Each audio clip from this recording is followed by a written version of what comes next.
সুপ্রিয় শিক্ষার্থীবৃন্দ, ইংলিশ পণ্ডিত চ্যানেল থেকে সকলকে স্বাগতম। আশা করি তোমরা সকলে ভালো আছো। আজকে আমরা আলোচনা করব নবম শ্রেণীর নতুন শিক্ষা কারিকুলামের chapter 4.3.2, page number 53। Read the given sentences in the left column and the respective tones in the middle column. বাম কলামে প্রদত্ত বাক্য এবং মাঝের কলামে দেওয়া সংশ্লিষ্ট টোনগুলো পড়ো। নাও ইন পেয়ার্স অর গ্রুপস, এখন গ্রুপের সাথে অথবা জোড়ায়। Discuss and right in the next column how the statement gives the exact tone stated in the middle column. কিভাবে সঠিক টোনটি মাঝের কলামে বর্ণনা করা হয়েছে তা আলোচনা করো। One is done for you, একটা উদাহরণ তোমার জন্য করে দেওয়া হলো। অর্থাৎ এখানে আমাদের বেশ কিছু তথ্য দেয়া আছে, সেই তথ্য অনুযায়ী আমাদেরকে এখানে একটা স্টেটমেন্ট দিতে হবে। সেটা লেখকের টোন বা লেখকের লেখার ধরনটা কিরকম ছিল এবং কি বোঝানো হয়েছে তার উপরে। সুতরাং আমরা দেরি না করে সরাসরি আমাদের মূল লেখাতে চলে যাই।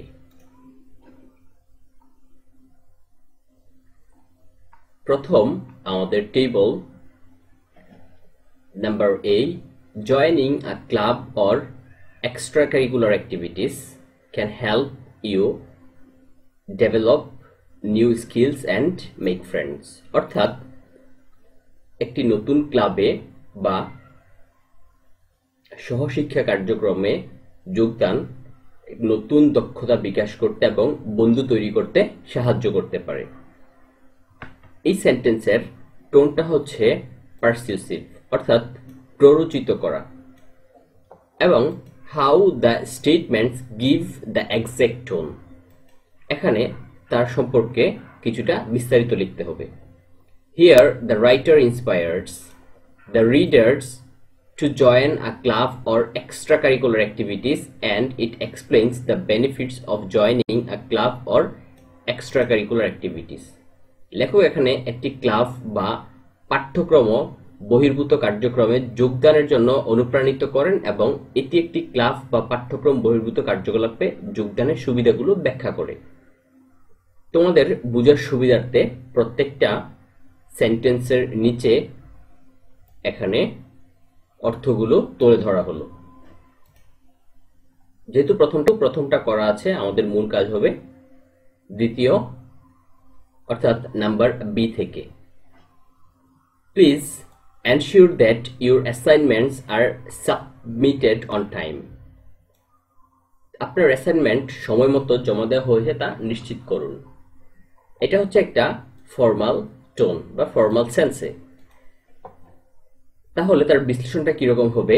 Here the writer used the words like please to show politeness and ensure to indicate the writer serious tone for submitting the assignment on time. অর্থাৎ এখানে লেখক ভদ্রতা দেখানোর জন্য দয়া করে শব্দগুলো ব্যবহার করেছেন এবং সময়মতো অ্যাসাইনমেন্ট জমা দেওয়ার জন্য লেখকের গুরুতর সুরকে নির্দেশ করতে নিশ্চিত করুন শব্দটি ব্যবহার করেছেন। Number C, guess what and I got an A+ in SSC। অনুমান কি, আমি SSC-তে A+ পেয়েছি। এটা একটা informal tone. The use of personal excitement sharing shows informal, অর্থাৎ ব্যক্তিগত উত্তেজনা শেয়ারিং বিষয়টাই হচ্ছে অনানুষ্ঠানিক।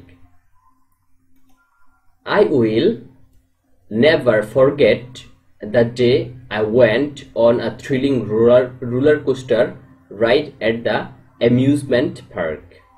সেদিন বিনোদন পার্কে রোলার কোস্টারে রোমাঞ্চকর যাত্রা করেছিলাম, সেই দিনটি আমি কখনোই ভুলবো না বা ভুলতে পারবো না। এটার টোনটা হচ্ছে ন্যারেটিভ বা বর্ণনামূলক।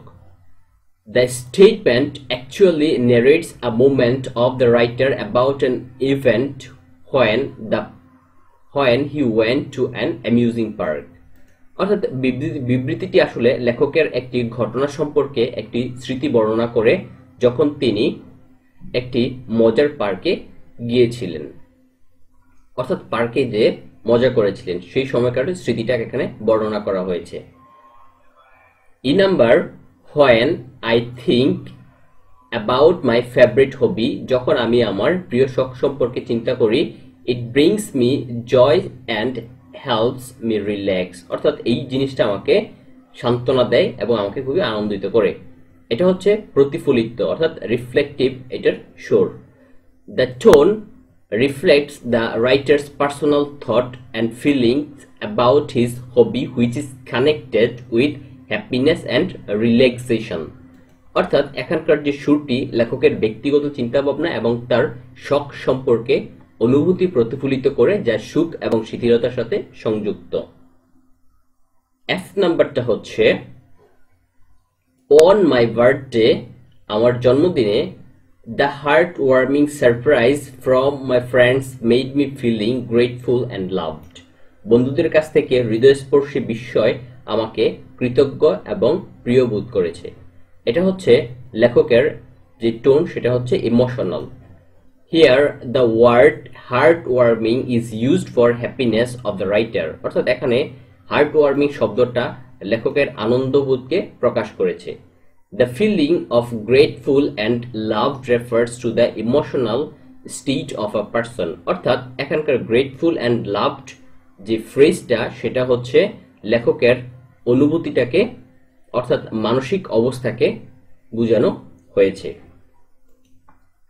জি number, should students be allowed to have cell phones in school, স্টুডেন্টদেরকে বিদ্যালয়ে সেলফোন রাখার অনুমতি দেওয়া কি উচিত? There are strong arguments both for and against this issue, অর্থাৎ এটার পক্ষে এবং বিপক্ষে জোরালো যুক্তি রয়েছে। এটার টোনটা হচ্ছে কন্ট্রোভার্সিয়াল বা বিতর্কিত। The questions about cell phones in school introduces controversial topic and the mention of opposing arguments reinforces the tone of debate and disagreement. স্কুলে সেল ফোন সম্পর্কে প্রশ্ন বিতর্কিত বিষয় উপস্থাপন করে এবং বিরোধী যুক্তির উল্লেখ বিতর্ক এবং মতবিরোধের সুরকে শক্তিশালী করে থাকে। Number 8, I don't think the weather will clear up for our outdoor field trip or study tour. It's been raining all week. আমি মনে করি না আমাদের আউটডোর ফিল্ড ট্রিপ বা স্টাডি ট্যুরের জন্য আবহাওয়া পরিষ্কার হবে, সারা সপ্তাহ বৃষ্টি হচ্ছে।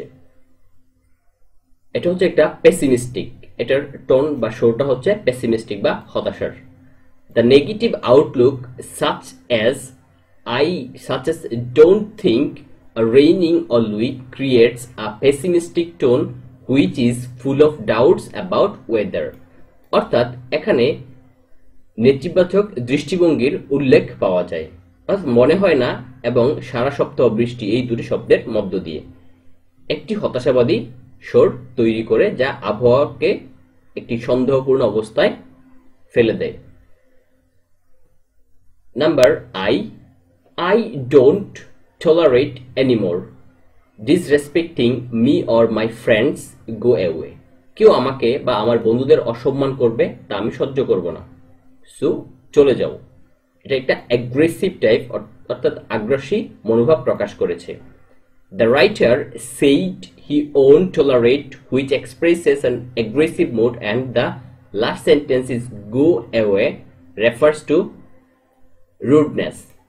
লেখক বলেছেন যে তিনি সহ্য করবেন না, যা একটি আক্রমণাত্মক মেজাজ প্রকাশ করে এবং শেষ বাক্যটি যাও অভদ্রতাকে বোঝানো হয়। এবং টেবিলের সর্বশেষ যে অংশ সেটা হচ্ছে how does the internet work, I am really curious about the technology behind it. Internet কিভাবে কাজ করে, আমি এর পিছনে প্রযুক্তি সম্পর্কে সত্যি কৌতূহলী। যেহেতু কৌতূহলী শব্দটা এখানে সরাসরি আমরা পেয়ে যাই, অর্থাৎ তার টোন হচ্ছে কিউরিয়াস বা কৌতূহলী। The desire to know the technology behind the internet is expressed the curiosity of the writer. ইন্টারনেটের পেছনের প্রযুক্তি জানার আগ্রহ প্রকাশ করেছেন লেখক, যা লেখকের কৌতূহল মনোভাবকে বোঝানো হয়। এই ছিল হচ্ছে আজকের আমাদের লেসন। পরবর্তী লেসন খুব শীঘ্রই আপলোড করা হবে। সে পর্যন্ত সকলে ভালো থাকো, সুস্থ থাকো এবং নিরাপদে থাকো। ধন্যবাদ সবাইকে।